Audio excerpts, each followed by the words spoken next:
rifle chair here. This video is going to be dedicated to my hunting loadout, because I know that some of you are wondering, why is he dressed the way he is? Well, there's a couple of reasons for it, but ultimately what I think I'll do is I'll just go piecemeal through the kit that I'm wearing. They're actually components. It's the kit that I've got on me right now is basically, I'm set up for 24 hours. It means I'm going to go out away from my base camp, and I'm going to set up what's called a spike camp near a available hunting ground. Okay, so my base camp right now is a wall tent, and if I needed to, I would set up a spike camp, which is closer to the hunting. You can't always get there at the right time. For example, for the last number of days, we have been plagued by pea soup fog, and when you get up in the black, it's bad enough when you actually are traveling by a boat at night, but when you're traveling by a boat at night in pea soup fog, you start entering a safety issue there. So we haven't really been able to hunt the ground necessarily as best as we could as a result of that conditions, right? But if you have a spike camp, what you can do is, knowing that these conditions are likely to occur, you can actually camp closer to the hunting ground and be there when you need to be there. Just food for thought. So this is how this particular kit is set up. It's modularized for a spike camp. It's actually also modularized for a day hunt with your primary elements of your field gear, and tools of the trade for navigation and hatchet, rope, you know, all that kind of stuff. So we'll start here. First of all, the rifle, I'll take that off. This here is a Tikka T3 Batu, which is safety in here. Yeah, we're good to go. Tikka Batu T3 and 300 Winchester short mag. Incredibly light rifle. Really allows for easy manipulation in bush, and it's so nice to have something that is lightweight, especially when you're carrying a little bit of kit. Put that down for now. So ultimately, for my field gear here, I always have my binoculars at the ready. And there's another system where you actually have, it's basically an elasticized waist belt that goes around here. So if you actually end up running towards a shooting position, you don't have these binoculars flying up and hitting you in the face, which does happen. It's not nice when that happens. However, I find it a little bit too cumbersome, so that's been removed. Binoculars always at the ready, because when you see your animal, you do not want to be glassing it through the scope of your rifle, because what if it's a person? Okay, make sure you've got good binocs. These ones here are not your fanciest optics. These are Bushnell H2O series of binocular. These are 10 by 42s, paid about $100 tax and shipping in, and great field binocs. Not too heavy, not too big, but if you're going to be glassing all day, having some decent optics is, you can use mini binocs, little Bushnell 10 mini binocs are fine. However, it's important that your eyes remain rested if you're going to be observing for long periods of time. So decent glasses is actually, in my opinion, money well spent. Secondly, you'll notice that I have a pack sack and some kind of webbing on. Okay, the pack sack, you'll notice that the pack sack and the webbing kind of work in tandem with one another. And what I'm trying to do is take as much weight off my back as possible, put it on my hips. That's what this is intended to do. The stuff that I have in my backpack are very, very light, with the exception of a hatchet. I have an extremely lightweight tarp made by distributed by Mountain Equipment Co-op. It's not a poly tarp. It's kind of a silicone injected nylon. Very, very, very light, which is all you need for basically for a spike camp, and keep the frost, keep the rain off of you. Very, very lightweight. Also in my pack sack here is 30 meters of climbing rope. It's not mandatory, but certainly for me, for my own personal rescue or for the rescue of my cohorts out here, having some good quality rope is important to me. I have that in my pack sack. On the other side of my pack sack, I have a whittling axe. It's not a splitting axe, it is a slicing axe. However, you can use it for multiple purposes. And also inside the backpack, I have a little bit of food, dried rations. I have, actually I should probably open it and have a look. But really there's not a lot in my backpack. I try to keep it fairly light. I have rain gear also in my backpack because staying dry is very important. We'll take this off. Move on to the secondary elements. This little kit here is actually on with Molly clips. This backpack is covered in Molly webbing, as you can see, and I can change things up as much as I want with this sucker. It's really good for that. I also have rangefinders in here, but that's specifically for hunting applications. Again, I've got some food in here, extra set of gloves, a tactical illuminator for my rifle for nighttime, and of course, very important for when you're in the field, a little bit of ass wipe. Again, not a lot of stuff. I have a pull through, granola bars, you know, pretty much. If you have any medications, you'd want to put them in here. I have a knife sharpener, because when you're slicing open a moose and when cutting through hide and sinew, your knife gets dull pretty fast. And so you got to keep your tools working efficiently for yourself.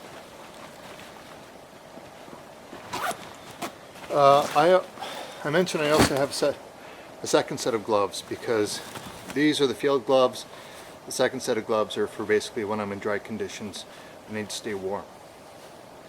These are pretty important, and these particular gloves are MotoMaster from Canadian Tire, about 15 bucks.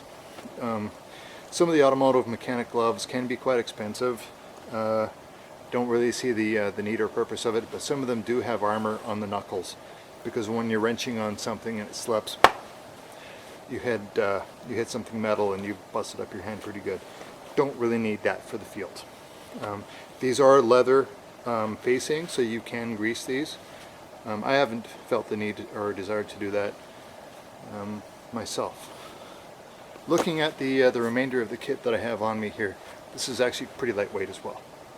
And on it, this particular set of webbing, why are you wearing webbing? For hunting purposes. Well, I don't really see it as being specific to hunting applications.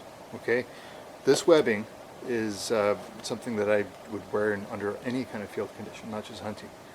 Whether it's out going doing search and rescue, whether it's out doing patrolling with rangers or the military. But I've tailored it to my own specific needs. I specifically like this webbing. This is British, and it's DPM. And I first saw the British soldiers wearing this in the Canadian Armed Forces Small Arms Concentration in Connaught, Ottawa in 2009. And I really, really liked it. It rides fairly low on your body. Large pouches in the back, of which I have water. Remember, I'm trying to keep the heavier items that I have in my kit as low as possible on my hips, where it rests, rather than putting that weight on my back. Because at the end of the day, when you finally start taking your kit off, if you feel destroyed, you're not going to do very good for yourself the next day. So it's weight distribution. So I have water back here. I have a first aid kit. I have a bug net. I have individual. I just heard something here. I have IMPs, or basically emergency rations, preserved rations.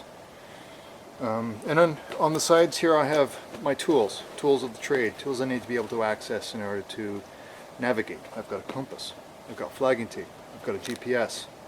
In this particular pouch I also have a buck call for whitetails. In this pouch here I have my illumination, I have headlamps, I have flashlight, and I have some very, very lightweight polycord, which has good strength to it. And this one here, by the way, this here is actually a World War II German Recmac stripper clip pouches, and it just seems to tie in well with the British DPM webbing. So okay, compass, again, tools of the trade, need to be where your hands are, okay, be able to access them quickly. This here normally carries 303 stripper clips for when I'm rangering. Currently it's empty, but you can also put anything as easy in there.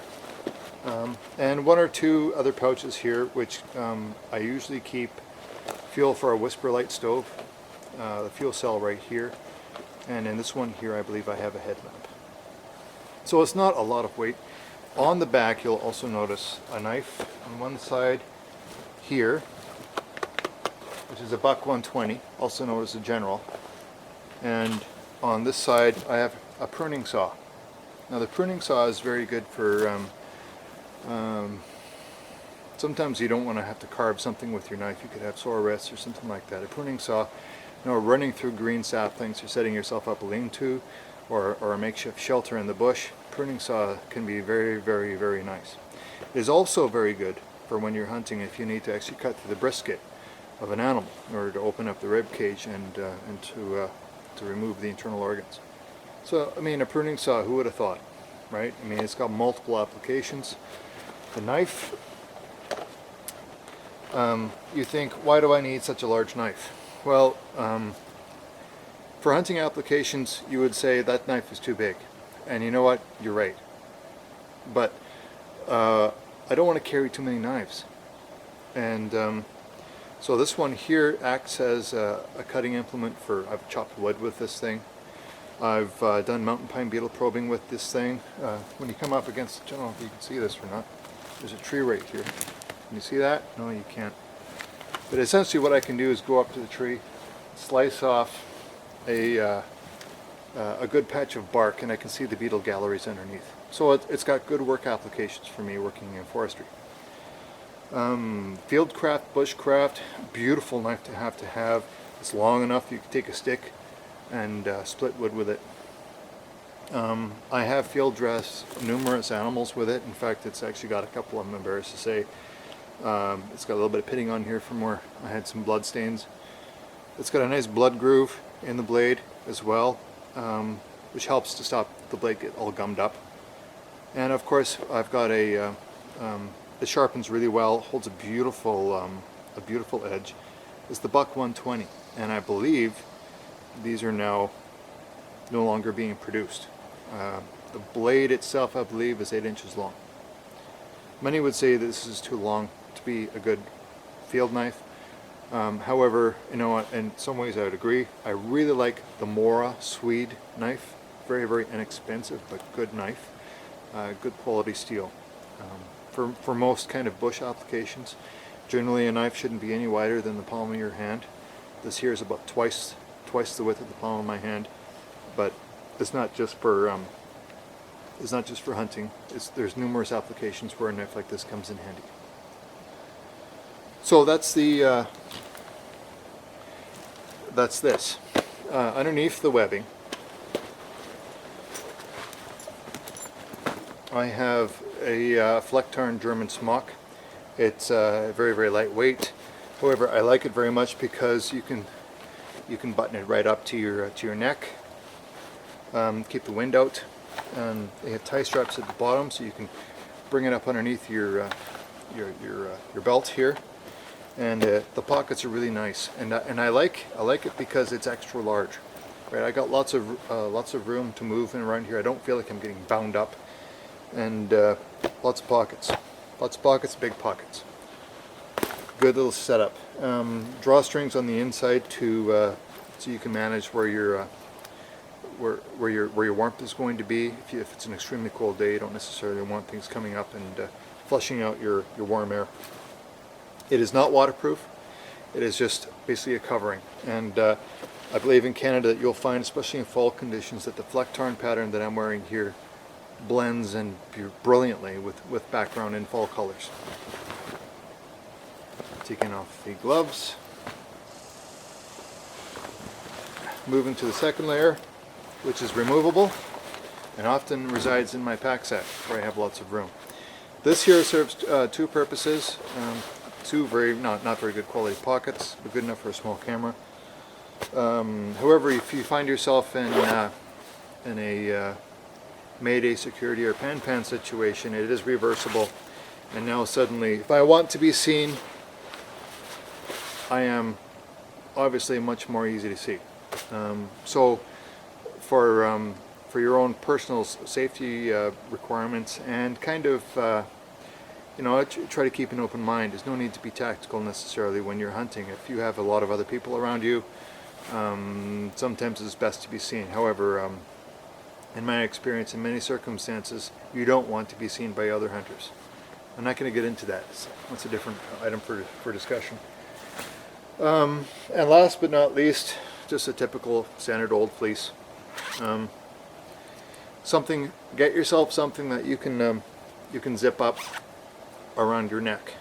It's a really vitally important band right here so far as retaining heat is concerned, and having something that will cover your throat is so nice, especially if you're out in a boat or if you're on a motorbike, or like my Rokon. If you're out in the wind, you get very cold very quickly if you don't have your throat covered up. Essentially, that's pretty much it. Do I need to have all of these fancy components and pieces of outdoor gear? Yes and no. Here's what I will often use, and this here is a tool belt that I bought at Canadian Tire. It's manufactured by a company called, I don't see any name on here, I believe it's Workmate, but it's a tool belt for hammers and whatnot. You know, for your kind of your carpenter, your plumber, you want to hang stuff on it. It's got a beautiful, nice wide belt, so it's not digging into your hips.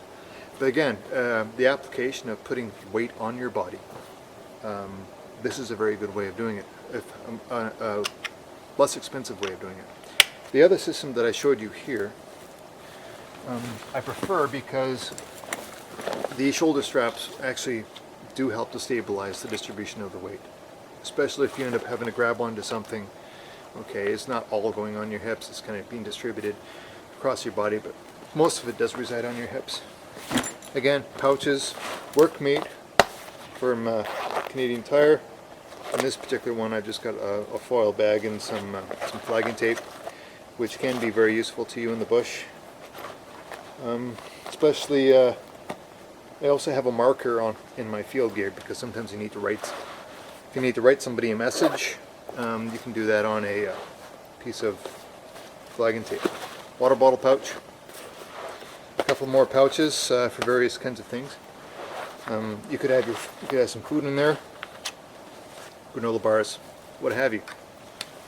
Endless applications or possibilities. And that's essentially it, folks, for my loadout kit. Again, it's not necessarily just hunting applications. It's pretty much any kind of field or bushcraft type of application. You can use this stuff. So I hope you enjoyed the video. That's it for Rifle Chair for now. A little bit short independent film, and hopefully one day, hopefully you'll never need to use it, but one day if you find yourself in a situation where you need these equipment or these kinds of equipment and setup, you've got it, right? So this is how I do it. That's Rifle Chair for now. Thank you very much for watching the video. Appreciate your support. Maple Leaf out.